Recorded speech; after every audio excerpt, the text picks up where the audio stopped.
All right, and we are live today for another Illuminated design reading, and this time we have Felicia here with us right now, and super excited to dive into your chart. But before we begin, I'd love to hear what got you started with human design and gene keys, and maybe about your spiritual path too.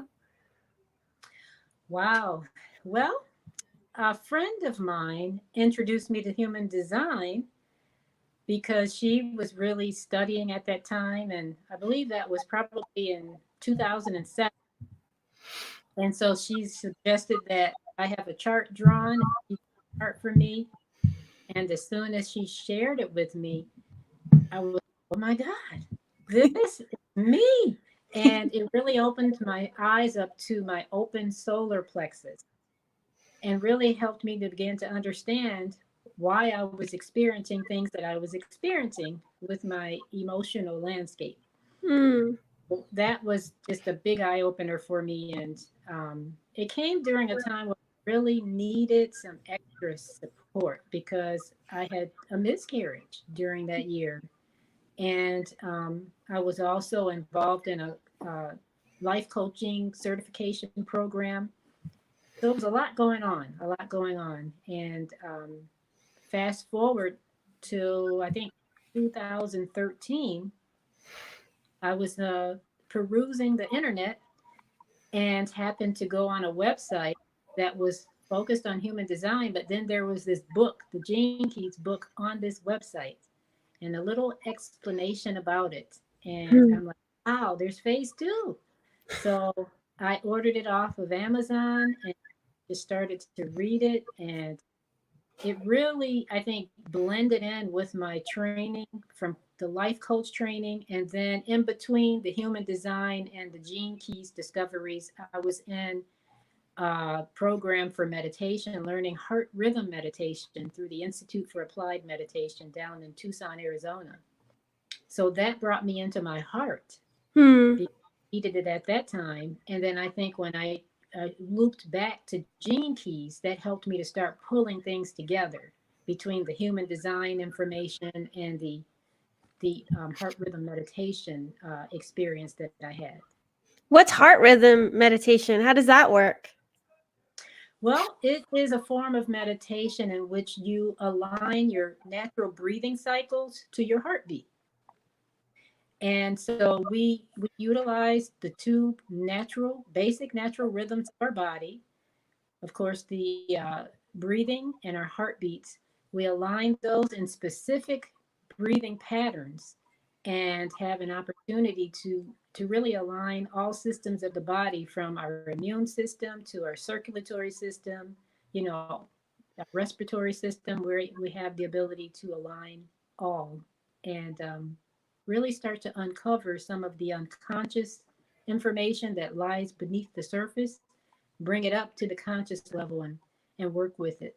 Wow, that's amazing. I've never heard of that before. So then it would be probably more quicker breathing depending on your heart rate, because my heart rate I think is normally a little bit faster, so I would probably be breathing more Well, in and out.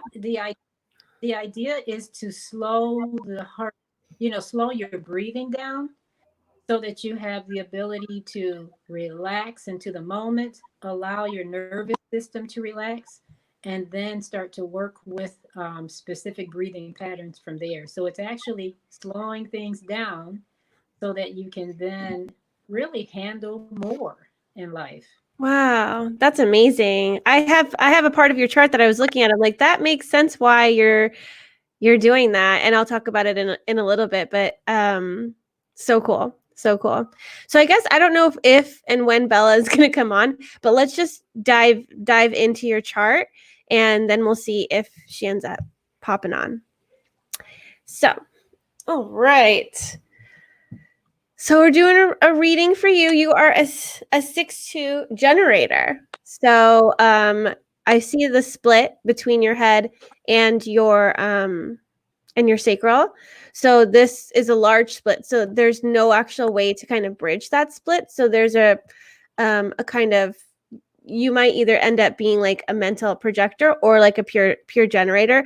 So your systems kind of want to be bridged. And then the part that I was talking about when you were talking about heart, not heart math, but the heart rhythm meditation, is the IQ that you have with 15.1. I find that the 15th gate, the 15th gene key, has a lot to do with the nervous system, and also it's very frazzled energy. I have this as my radiance, and my son has it as his SQ actually, and I can see how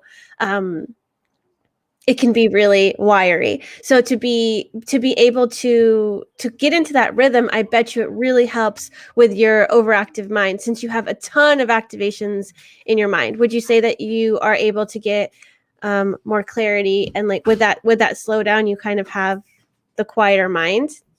Does that help?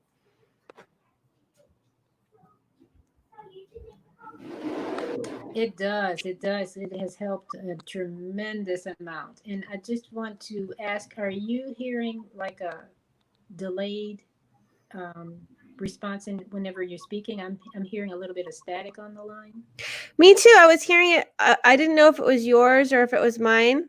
And let's see. Looks like my internet's okay. Are you still hearing the delay? I am. Okay. One second. Okay.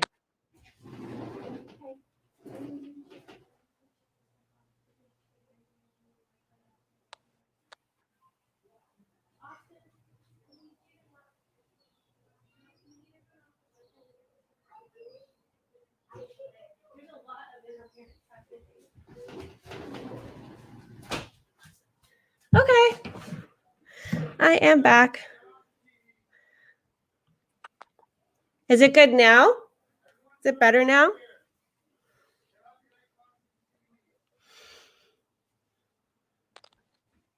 I wonder what's happening. Did you want to? I don't think it's mine. Let's see. You think it might be on my end? I think so.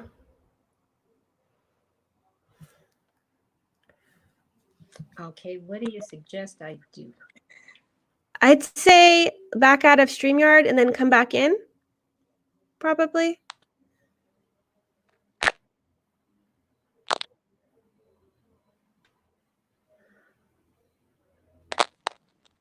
Technical difficulties.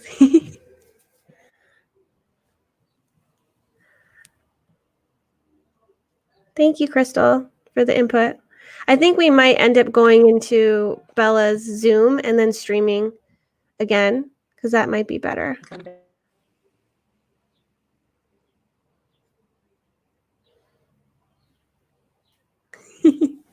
Okay.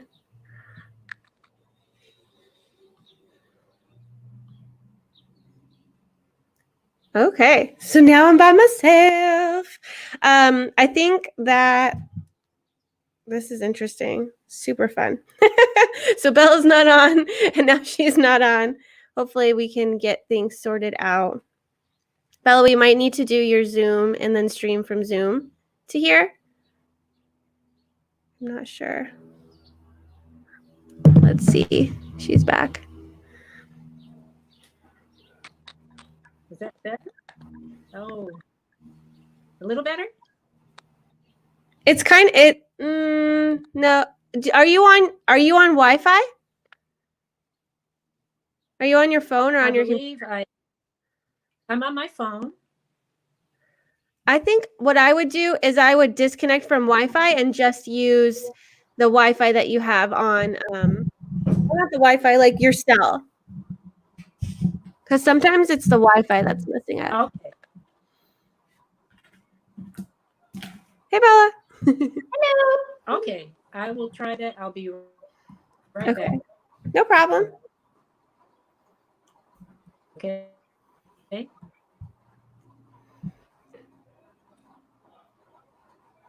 Hi, Ashley. I had to restart my computer. I wonder what's going on. It's not Mercury retrograde, but we have like 3 other. We had Venus and what is it, Saturn, and all these retrogrades. Maybe they are asking us to. I know. I don't know. Yeah. Venus is in retrograde, so I'm wondering what's happening. Here it's been raining for 24 hours. I have been trying to go on a walk twice, and it's impossible. It's just raining and raining and raining.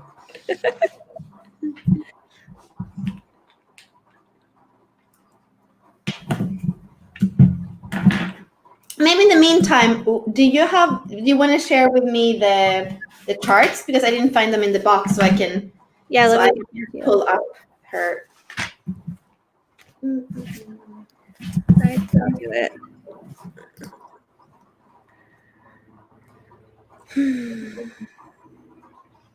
Let's see if she's. I love that we're getting advice in the chat. Thank you guys for supporting us. Thank you so much. We're like, what's happening here? I don't know. No, maybe, oh my God, maybe this is a StreamYard thing, because Felicia says now that it said that the devices weren't connected, so that maybe it's something with StreamYard. So let's see. That's what I was saying. Maybe we should talk again. How is that? Is that a little better? I think so. Perfect. I mean, I hear you really good. Perfect. Okay, so sorry about that. No, it's okay. It's okay. Okay, I sent Bella your charts, but I'm gonna pull your charts back up, and we'll just go into it again. Can you hear me okay, Felicia? I can hear you really well right now. Okay. Fingers crossed. Fingers crossed. Okay, so moving back into your chart, I see how I don't know, there's a couple reasons why I feel like that heart rhythm meditation would be really great for you, and I just wanted to illuminate that for other people, because they may want to reach out to you for help with that as well. I mean, you have 56 in your pearl and your culture sphere, which is, we have the shadow of distraction, and it's also distraction with the senses, so you can get overstimulated as well. And then with the 15 that I experience with the nervous system, and I feel like a lot of people experience the same thing, it would be really great to dive into that heart rhythm meditation. And because you have the 15th gate, but you don't have the 5 to complete that whole channel of rhythm, I feel like that routine and that structure and that meditation practice would really help you pull you back into your heart. So it's really cool that you're doing that and how it supports your design, actually. So I thought that was really cool. Was there something in particular that you wanted us to focus on in terms of your chart? I know that you had mentioned, you have a spiritual business, right? Do you want to tell us a little bit about that? Sure. It is, the name of my organization is called Energistics Life Development. And essentially, it is a business that I've designed to support individuals in aligning mind and heart.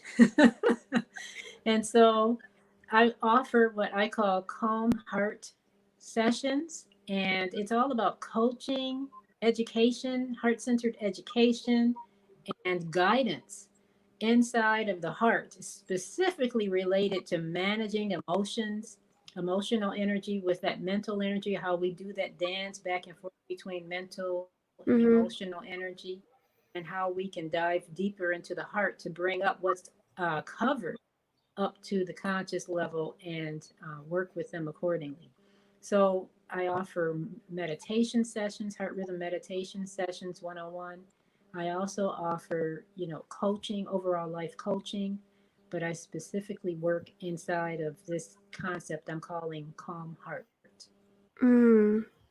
That's beautiful.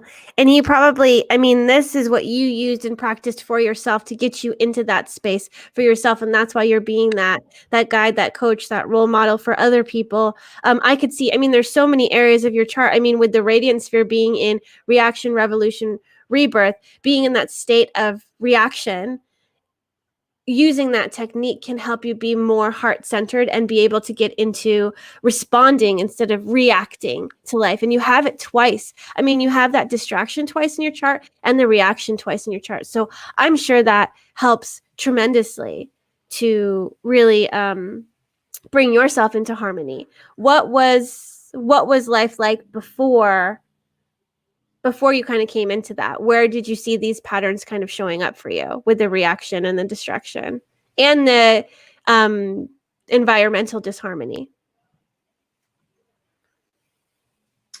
Wow, it definitely showed up in my work life and relationship.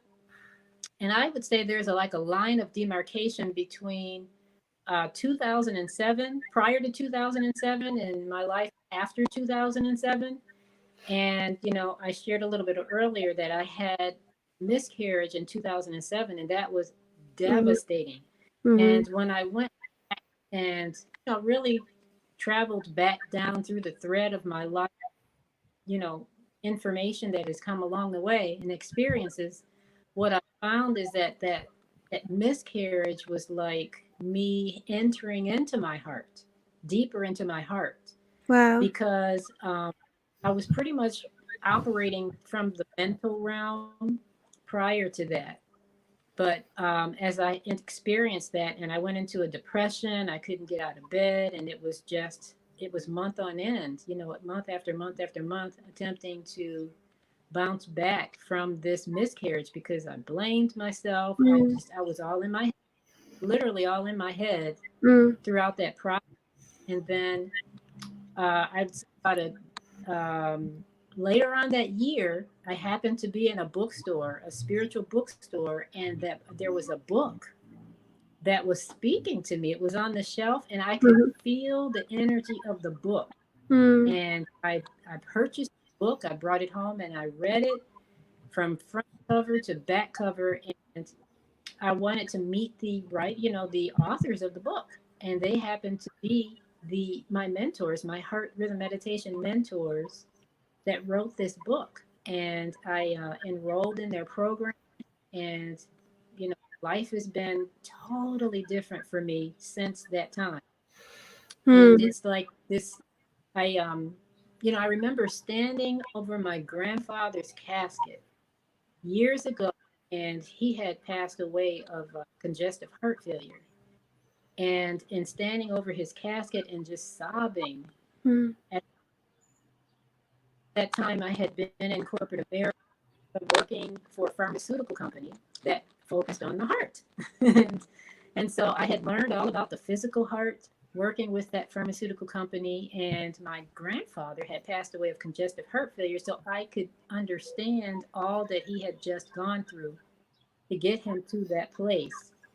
And I took a vow over his casket and said that if there was anything at all that I could do to be supportive to just one person or someone, my family, to support them around the heart, then I was ready to do so. Not really understanding. It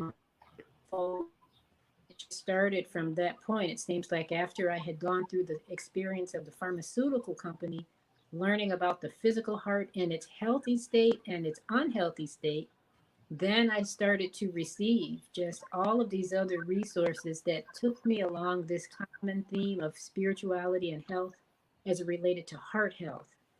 And I went through the spiritual life coaching program, and then I had the opportunity to dive into a little bit into studying human design, and then I went into the heart rhythm meditation program to learn how to meditate, and then from there to gene keys, and then after that I went back into a healing program through the same organization for the meditation program. And so now I'm in the Hercalia method, which is a heart energy healing method. I recently completed that program in 2017. So it's just been like this common thread of really offering up resources to me that I either had to say yes or no to in order to get the experience and the wisdom and knowledge along this path of the heart. So it's been very specialized. I see it as a very specialized focus of, a form of self-care, but very focused on heart care. Yeah. Oh my, I see that. I mean, it's so beautiful to see the way that life kind of unfolds for a generator and how everything seems to be building on other things. And it's just about finding that common thread. And as I listen to you, I feel like that role model, mentor type vibe from you, very, very calming. And I'm sitting here, and normally I get tons and tons of stuff for people's charts, but there's something about you that I'm almost like I need to get her to ask me things because it feels like, no, she's got this. She's at this. You know all you need to know. You have all you need to have, and it just feels so. Like you just feel so aligned. So I'm wondering, where do you feel like you need more guidance or you need more support? I mean, beautiful, wonderful experiences you have had to lead you on this path to accumulate all these resources so that you can be kind of that role model for heart health, energetically, physically, spiritually, all that, everything in the heart. So I'm wondering, where would you like guidance?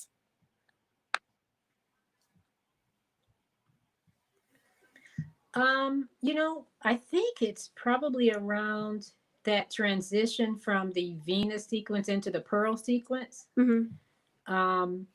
Because I feel that sometimes I dip back, into like the core wound information. And, I then step forward and take a step forward into the Pearl sequence. So I feel like I'm sometimes hovering back and forth between those two sequences. So I would love to hear your perspective on my Pearl sequence and that how I'm working between my core wound and moving into the Wonderful, wonderful. I have seen Bella taking tons of notes, and the Venus sequence is kind of her jam. So I want to see if there's anything that she wanted to add. Take a breath, Bella. Yeah, there is an enormous depth in your chart, and I want us to go to that depth. And I feel like you're telling us the beautiful parts, and I also know that there are going to be very deep parts, like the miscarriage of a child. Like there is so much depth in your chart, and you have not had an easy life. And I don't say that because you wrote us like you answer some questions, and it doesn't. There's nothing major in that. The only thing that is major that you are telling me is about that miscarriage. And I know that there is probably other things.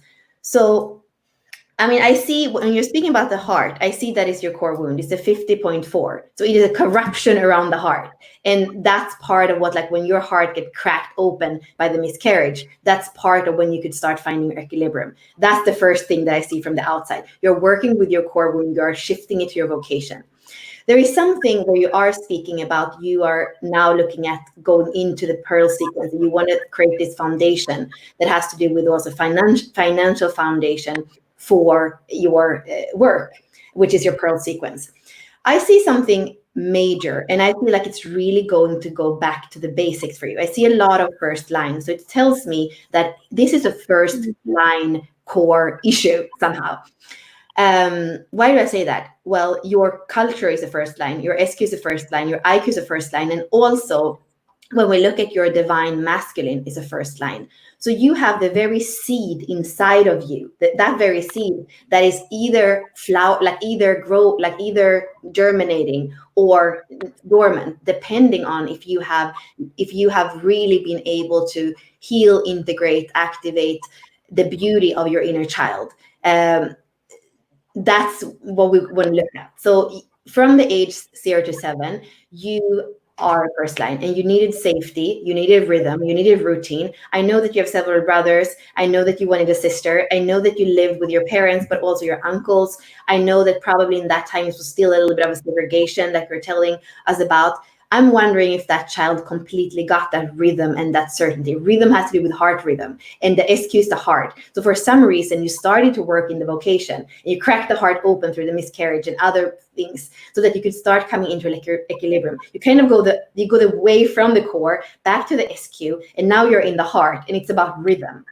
And so your divine feminine, it's Venus, right? And it's 63-1. So it's about that safety. It's also about your inquiry of truth. So somehow you have got into all these modalities to look for truth. Your inner masculine is 56.1. And you have the 56 twice in your pearl sequence. There is something with your childhood, with the first 7 years, with your inner marriage, with your seed energy that is still waiting to germinate for you to really go into your pearl sequence and activate that 56. What I feel is that if the 56 in the Venus sequence, the Saturn is not activated, you're not going to be able to activate your 56 in the pearl and in the culture. That for me is really clear. And the first line, stability, is self-discipline. So the first thing I want to ask you about is self-discipline. And do you feel like you have a stability in yourself? Like how do you relate to self-discipline? That's the first question I have. And then there's something else about your attraction and your radiance that is also important. That have to do with needs. But let's start with your stability in your life and the self-discipline, and how you have seen also the masculine role models in your life, your dad, your uncle. Like what kind of men were they? I think she was having technical difficulties during that time. Did you hear everything? I don't know what's happening. I think it's a mic. Can you hear me? Do you have different headphones, or do you have headphones? Okay, I have headphones. Let me try the headphones. Well, now we hear you again. There's something with your mic, but now we can hear you again. But I would put the headphones in. Let's see what happens. How is that? Is that a little better? Mm-hmm. Yes. Can you hear me okay? Mm-hmm. Yes. Is that better? Yep. Can you hear us? Okay. Oh, that is so much better. Now I can hear you much better. There we go. Okay. Do you want to ask her again, Bella? Yeah, I want to hear about your dad, your uncle, the masculine archetypes in your life, and I want to see how you relate to stability in your life and to self-discipline. How is that for you? Okay, yes. Okay, I did hear you. Now, as far as you said my dad and my uncle and my grandfather? Mm-hmm. Okay.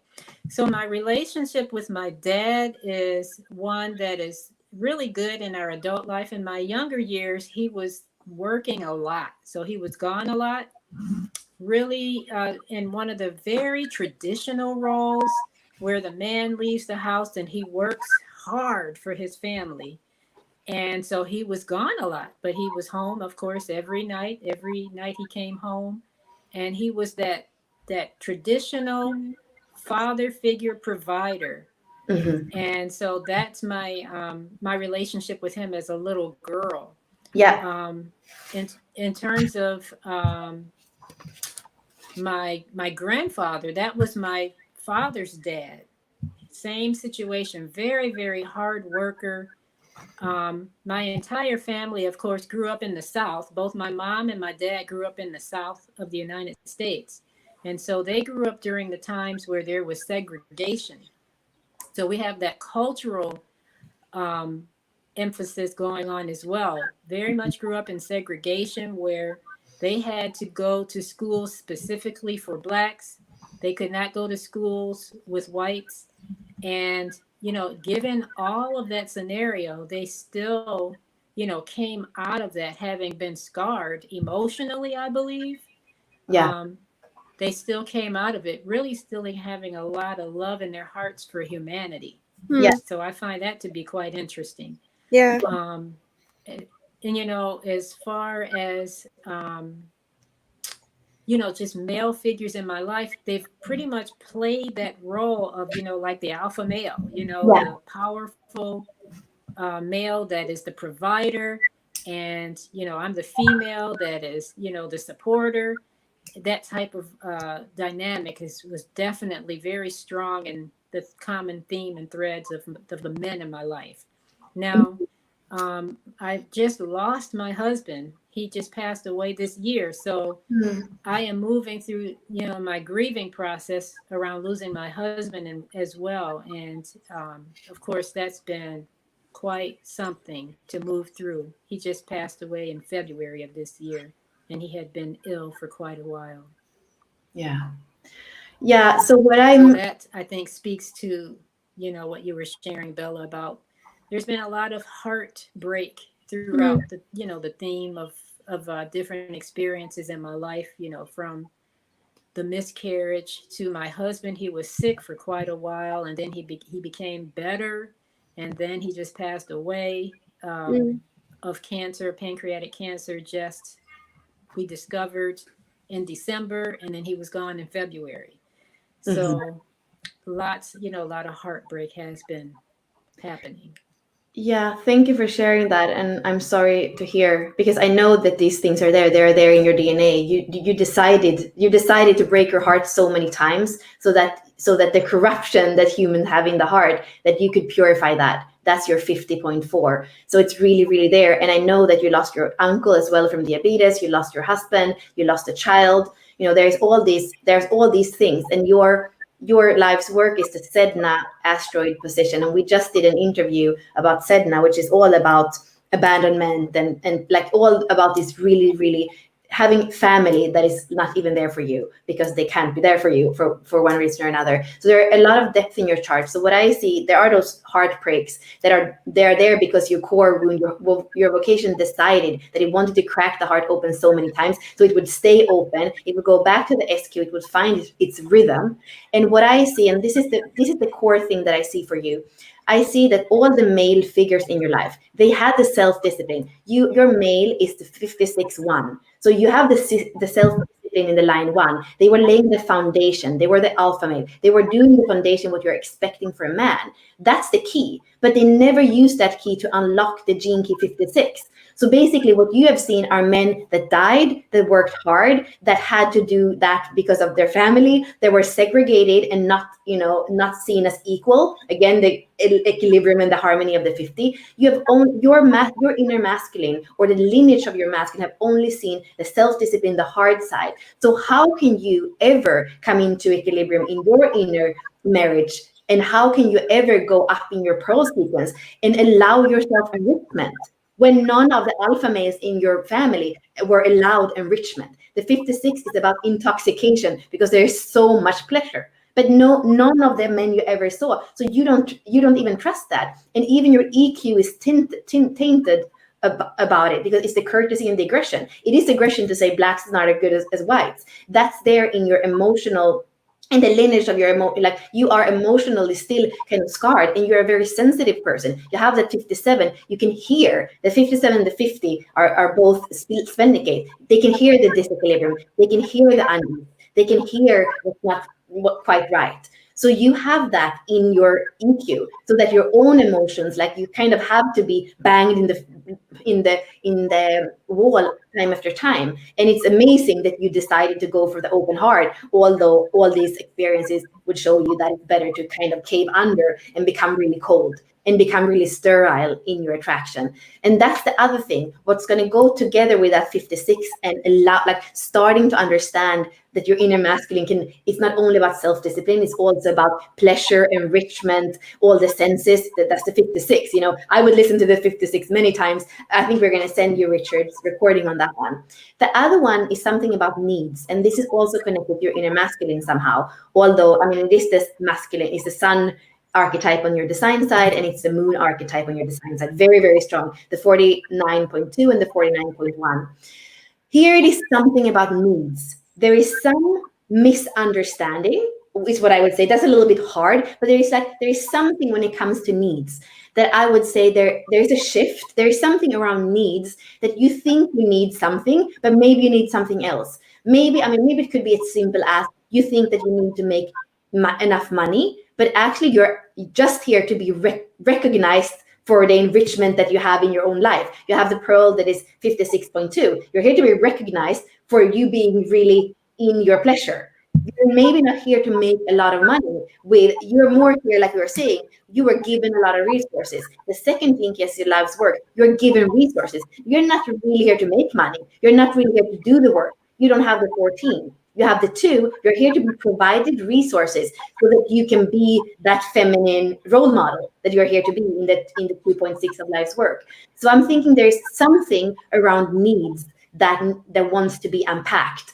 And I don't know, the needs of you, it feels like your masculine role models were very narrow in their need. They thought they needed to provide for the family. They thought they needed to, but there's like not a fluid sense of what is it to enrich myself? What is it to be a full human being? What do you need to really be fulfilled? So there's something about that.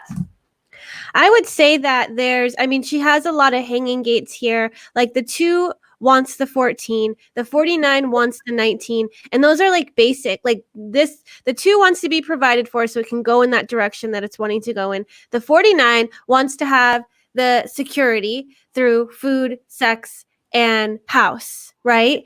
And so I can see those kind of reaching and grasping for that, but not being able to provide it for themselves. And how could you ever get into enrichment and intoxication if basic needs aren't met? And so maybe with the death of your late husband, it's thrown you into a new like shock, because you do have that gate of shock.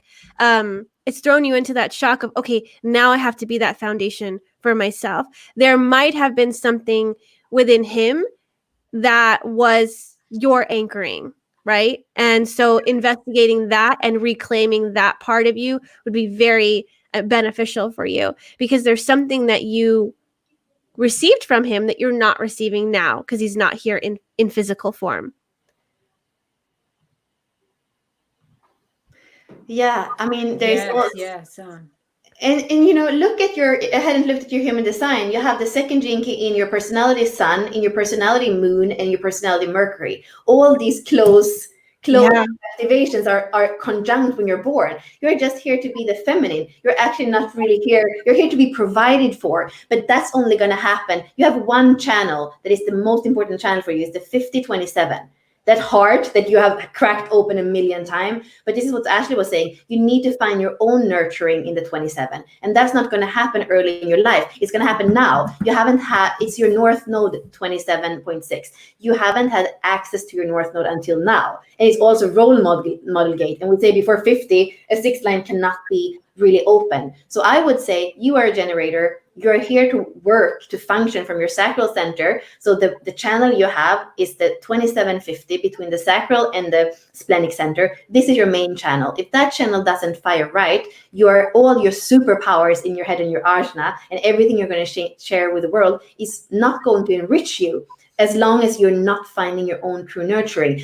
But there is this maybe false belief. I mean, there's something about, not that maybe the feminine in you really feels like you deserve all the abundance in your life, but there is something with the masculine that still wants to be healed. That's what I feel. There's some ritual work. There's some work where you are going to unlock that belief for your whole lineage, like at least 7 generations back in time.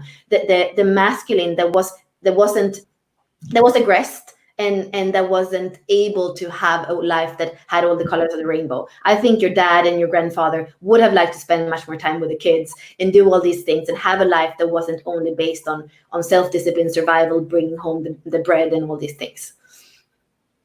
What would you say, Felicia, for everything that was said? Was a lot, but I think it's right on target, because I definitely sense and feel that my dad really would have rather be there more, but he just felt that he had to do that. He had to take on that role and provide for his family, and his dad, was the same way. And And I believe his dad was the same way. So it was like that, that pattern that was established. Definitely. I felt like he would have wanted to be there more. And he's now, of course, attempting to be there more because now I'm an adult. So I definitely think both of you are right on target. And that whole masculine side of myself is a lot of healing, healing on that side, so that the feminine parts, this feminine aspect, can just be free.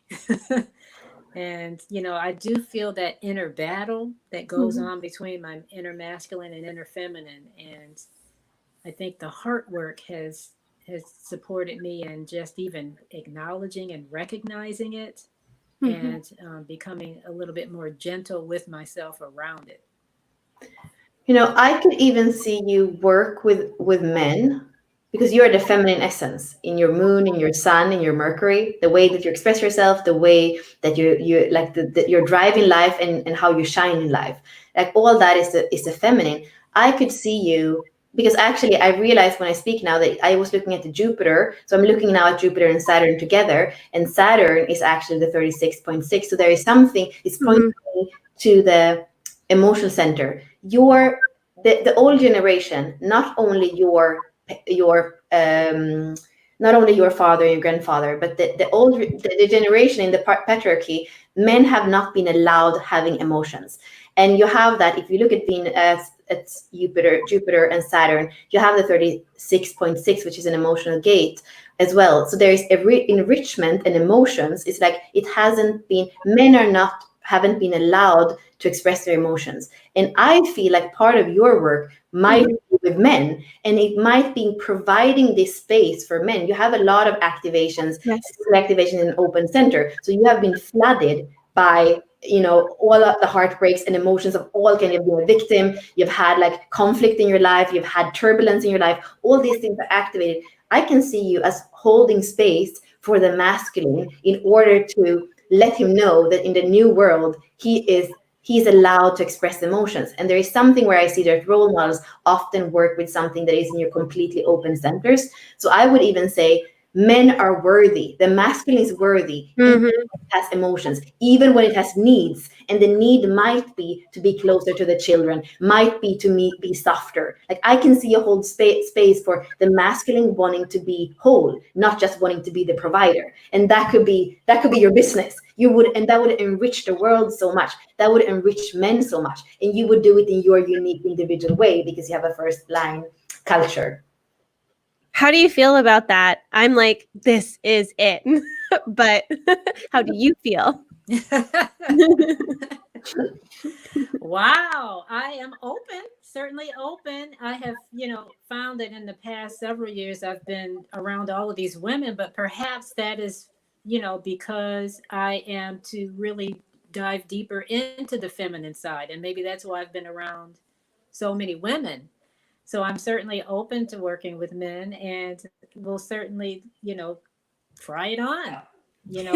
I haven't attracted very many men in my coaching business, but it could be just because I have, really focused on women, and I've attracted women. So we shall see.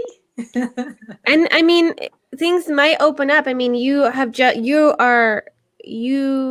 just are experiencing a transition with the passing of your husband. Who knows if, I mean, you have 49.1 in your attraction sphere. So maybe too, it's like you have decided that you can be independent. You're okay being independent, but you chose and desired to be with your husband because he enriched your life. He like added to the soil so that you guys could grow together. But now it's almost like, what opens up here now? What can you choose to take in and let in? Because you do have the second lines here, and you are here to have that mirroring and to work with others. And I feel that, like what Bella said, like with your lineage and all that, I'm not trying to convince you of any of this, even though it may sound like it. I'm just like, it just really makes sense. And if you're open to it, you would definitely heal a lot of stuff in your lineage. And also there's just something about what's opening up fractally for you. I mean, you have the 44.4, which it is a fractal line. It is being open, and we'll see who comes to you. I mean, that's the biggest thing for you to be able to access that innovator, that inventor, the inventor and the nourisher. It's like, who's going to come in, and what is that purpose going to come for you? Your purpose is uncovered by those people in your fractal line that you're working with. And Bella brought through that. So that's kind of what was at the top of her mind plopping in for her. So I'm wondering, are you transitioning as well into working in a different sphere so that you can be the nourisher and the inventor, and telling men that you are worthy and it is okay to have emotions, and to get back into the heart so that they can enrich their lives even further. So I'm curious to see kind of what happens for you, because that all makes a lot of sense to me. And I have a ritual for you that I feel maybe that's going to shift things, or maybe, that's going to tell if this is the most important thing. What I would do an aspecting exercise with both your uncle and your dad and your grandfather, probably. So I would set up like 3 cushions. I would be you, I would be your father, and I would be God, or the observer. And I would go in to speak. Like, I would say, Dad, speak to me about your emotions, speak about, the enrichment, like, that part, speak to me. And I would have them speak to you. And I would have you hold space for your father and your uncle. And then I would kind of just also put myself in the observer and sit there. Like, I would, and maybe you want to ask them things. Maybe you want to change position. So you're you, then you're your dad, like, and you have like a cushion for each thing. Make that, because I feel like there are things that they are going to say. And maybe once they have spoken, you are not here to help men anymore, but there's just something. This is the part of the Venus sequence that you said, I think I'm falling back. Yeah, this is the part that wants to speak. You have the Jupiter 56 and the Saturn 36. It is about those things. It is about the emotional expression. It is about, nobody, I don't think anybody listened to them. They just took for granted, this is the role I have to do. And the world right now is not like, I'm segregated. And still they had to do it. Like, there are a million things that they never were to express. And that's what I would like you to hear them. What would enrichment have looked like for them? What would I have decided if their emotions were respected? That's what I want them to say. And I want the universe to hear it. That's why I want you to put God, or the observer. I want you to put 3 things there. And maybe even your husband, who knows, maybe he had something too that made him, there were maybe some blockage for him too. So maybe listen to him as well. And that can be super. I mean, I think he could come in for real, come back to you and actually give you something that is super valuable. Oh, wow. That sounds awesome. Awesome. Thank you. Thank you so much. Yeah. I think, and Bella, I think that we wrote about this. I'm pulled to the workbook and the door that we did for Archetype 49, the Revolutionary, because she has that, you have that twice. And I'm wondering, like, what can come up. So I think that we have some resources that we're probably going to give to you after the call, because I feel like your first lines want to investigate and you want to go there, and you have a defined head center. So, as long as we take that and then bring it back into the heart, it's okay. As long as we're including the body, as long as we're including the heart. Normally, we don't want to give people a ton of resources to go over, resource overload. But I feel like with you having this channel, you have the 63 and the 4, you're wanting understanding. That's what gives you peace too, is when you can have understanding. So I feel like there's this list of things that I'd just like to give you so that you can help have that understanding to move forward into your purpose and your passion, so that you can experience that enrichment in your life at this time. And I would even like to invite you, if you do this work, anyway, but like when you do this work about inquiring, you have that 63 that is your SQ. When you inquire in your heart what truth is for you, when you inquire even more what's the enrichment for you, I would like to have you on the 64 door, co-creating the 56 with us, because it's so powerful and it's about your expression in the world. So we would love to have you for the 56 and help us to really show, to include what your dad said, what your grandfather said, what your husband said. What is enrichment? That's what I would like you to come to us and co-create with us. If you're open. If you're open. Everything is open. Absolutely. Okay, good. I feel that too, and I'd love to see what kind of comes up for you during your deep dive into, I mean, all these parts that kind of came up during this reading. What do you think? Are there any questions that you have, or things that you want to still go into? You said in terms of the deep dive into, I missed that part. Are there any some still lingering questions or areas that you still feel like you wanted to move into? Oh, no, I think that you covered it. I feel like you've done an awesome job of covering what I had some curiosity around, and I'm so grateful, so very grateful. Thank you so much for joining us here. And I would love for you to stay a little bit after we log off so that we can chat for a little bit and I can give you some of those resources, because I would love to kind of make a game plan moving forward and then kind of check back in with you. And then I also feel, if you're open, another interview, because for some reason in the beginning, I felt really drawn to interview you. And I'm like, there's something here. And when Bella said about the 56, I was like, okay, well, that's kind of, I have an open throat as well. So I'm like, why am I going into this format? But I would love for us to have another conversation with you, because I feel that there's more to uncover and more to kind of pull from this wisdom within you if you're open. So. Okay, absolutely. Awesome. Okay, well, let's hop off really quick. Thank you everybody who joined us, and I appreciate your comments, and I appreciate your viewership, and everybody coming on each week as we do these illuminated design readings. And you can join us next week again, and look for Felicia in the future. Thank you, Bella. Thank you, Felicia. Mhm.